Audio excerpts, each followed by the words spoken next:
Oh no, we're not ready. No, that's fine. This is for the, so you can see that the people are here. Okay. Mango Zell, remind me on the mango, okay? I'm trying to hear how much. Huh? Come on, find out the respective box. Yeah.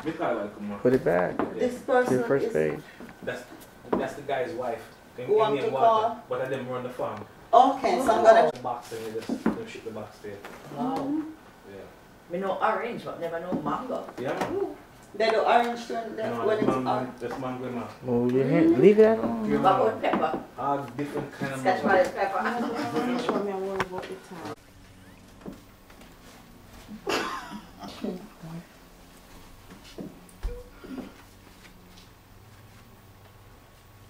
Kayla wants to make sure she gets on YouTube. Teachers and parents, it is my privilege this evening to speak to you on the topic integration of technology in education. We will first look at the benefits of technology, then we'll look at some of the technological tools that are available to enhance learning, and finally we're going to look at some of the barriers that impede technology integration. The advent of PCs in the 1980s, as well as the myriad technological devices that have emerged since, has totally changed the mentality and way of life of people in general. Therefore, in order to adequately prepare students to function in this technological society, technology integration is a must. Mrs. Sharon Singh, a first grade teacher, integrates technology in her classroom. She uses a multimedia projector along with the computer to introduce and reinforce her lessons. Students also work from their online math book as a whole class activity, especially when doing challenging exercises. During reading sessions, while she's with one group of students, others are listening to interactive stories on the computer. She finds that using technology motivates her students to learn and helps her to cater to the different learning styles of students, as well as help her students who speak other languages. Like Mrs. Singh, a number of educators and other advocates vouch that technology creates numerous learning opportunities for students. According to Cashman, 2006, educators recognize that technology can serve as an extremely powerful tool that can help alleviate some of the problems of today's schools. Technology can totally change the learning experience for both teachers and students. It allows students to create their own learning opportunities, making the lesson student-centered, and placing the teacher in the role of facilitator, coach, guide, as well as a collaborator.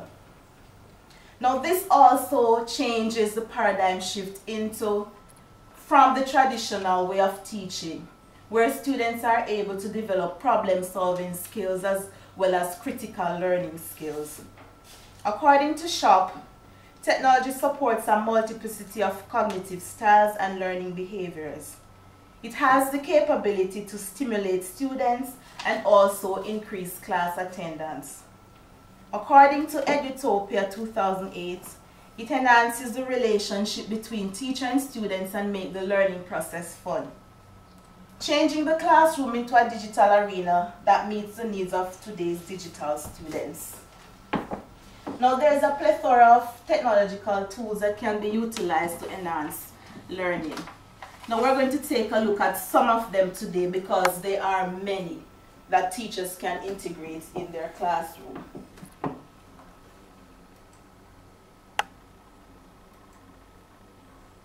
Now, the first one we're going to look at is the Internet and the World Wide Web. Now, the Internet is a network that connects millions of computers worldwide. And the World Wide Web is a section of the Internet that has millions of electronic documents that can be utilized. Now, the Internet has many different benefits.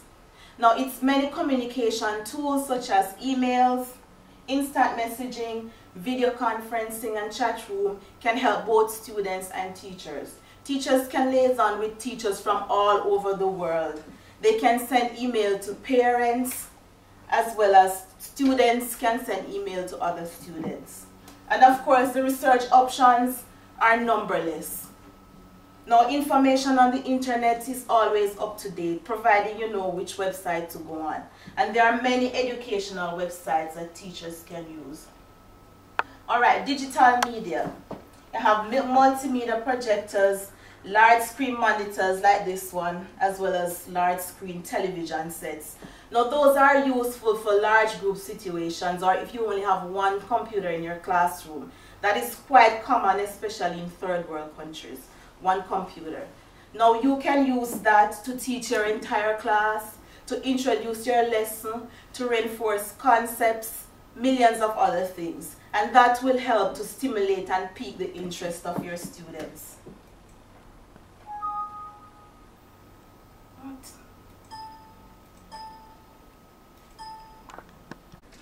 Another tool that is personally my favorite, the interactive or electronic whiteboard.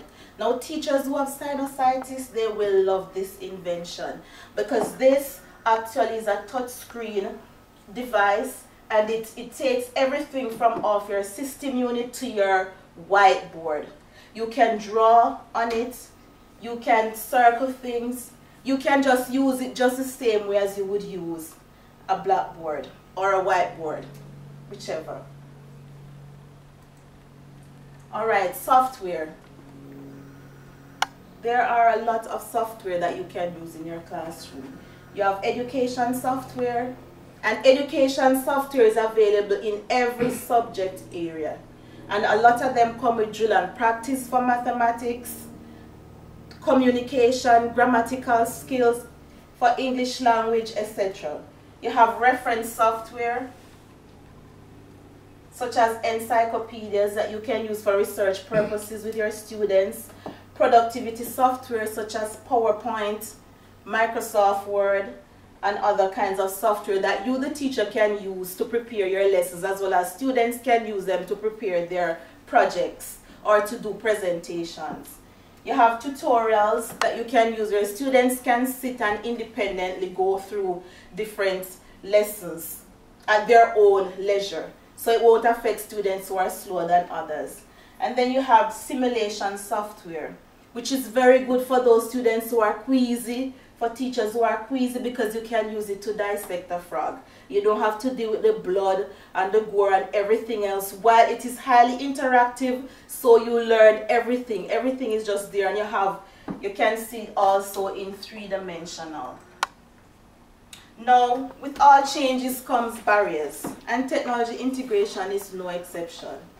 Now, researchers have uncovered a number of barriers that have impeded technology integration in many schools. You have budget constraints, lack of resources such as computers, equipment, buildings, teacher perceptions or attitude towards change. Now, some teachers are set in their ways. They refuse to get out of their comfort zone. So that also impedes technology integration. You have lack of teacher training, because as a teacher you must be able to use the technology if you're going to integrate it in your classroom. And these students are digital students, so they can operate the devices better than you. So you have to be very good at using this. So teacher training is very important. Now you have lack of technical support, because with every equipment, you must be able to fix the problem. So schools have to hire personnel and all of that. So all of those barriers can also impede technology integration. Now, in concluding, technology integration will be a gradual process. It won't happen overnight, and it won't happen in every school all at once. Now, the barriers will have to be eradicated. Technology has to be more readily accessible to teachers, students, schools. Students have to see the classroom as an extension of the digital world, and not as a confined and monotonous area that lacks entertainment. Teachers have to become trained experts who decide how to best implement these techniques and integrate activities to create learning opportunities that cater to the diverse needs and learning styles that our students come to us with. Thank you. Now, handouts are available after the presentation.